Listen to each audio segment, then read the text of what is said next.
Published time, the 17th of May 2018, 14:22. A Senate committee thinks it's a viable scenario that Vladimir Putin ordered the manipulation of U.S. elections to install Donald Trump as president. A CIA veteran of 55 years believes it's more likely the spy agency framed Russia.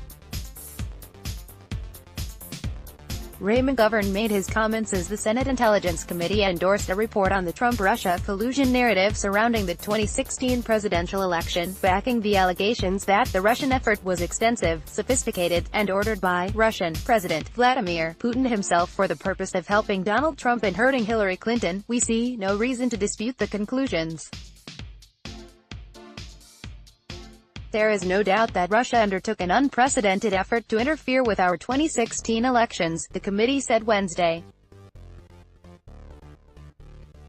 Read more. Based on his 55-year experience of analysis of Russian politics, McGovern ridiculed the notion that Putin somehow helped place Trump in office.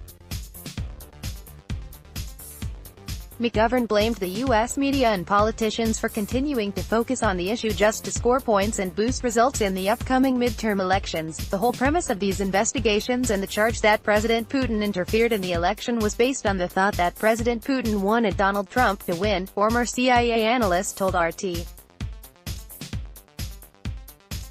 It does not make any sense at all. Predictability is what any Soviet leader or Russian leader looked toward, after all, but now, we're hair trigger away from destroying the world. The hack of the Democratic National Committee, for which Russia is often accused, never happened, McGovern believes. However, he thinks that the CIA had both the capability and reason to frame the Russians through Marble, the agency's specific algorithm that scrambles and unscrambles data.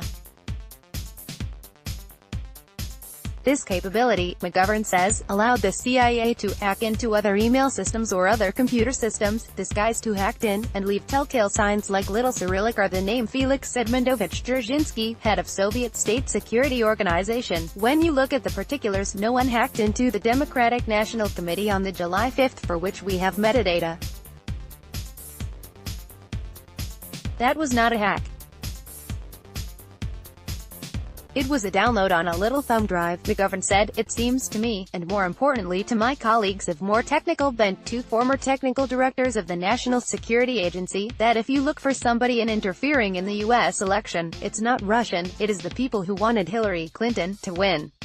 Read more. McGovern believes that the Russian collusion hysteria has created very dangerous situation because by blackening Russia we're foreclosing the opportunity for the one sensible idea that President Trump had, and that is, why not have a decent relationship with Russia? The one side that definitely benefits from the situation is the military-industrial complex. There are people who make a lot of money out of tension between the US and Russia, the arms makers, the arms dealers. There's too much at stake. They thrive on friction, and that's one big reason Russia is continually battled against and demeaned by the public media, with the number of various committees and subcommittees endorsing the findings on the Russian interference. It certainly doesn't help that none of them offer any evidence or detailed explanation of the alleged Kremlin plot. Legal and media analyst Lionel told RT, of the multiple committees who found collusion, whoever found there to be something, could not explain what it was.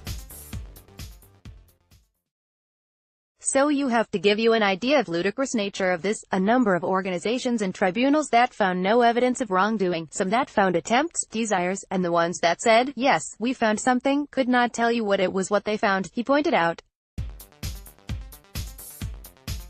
Like this story? Share it with a friend.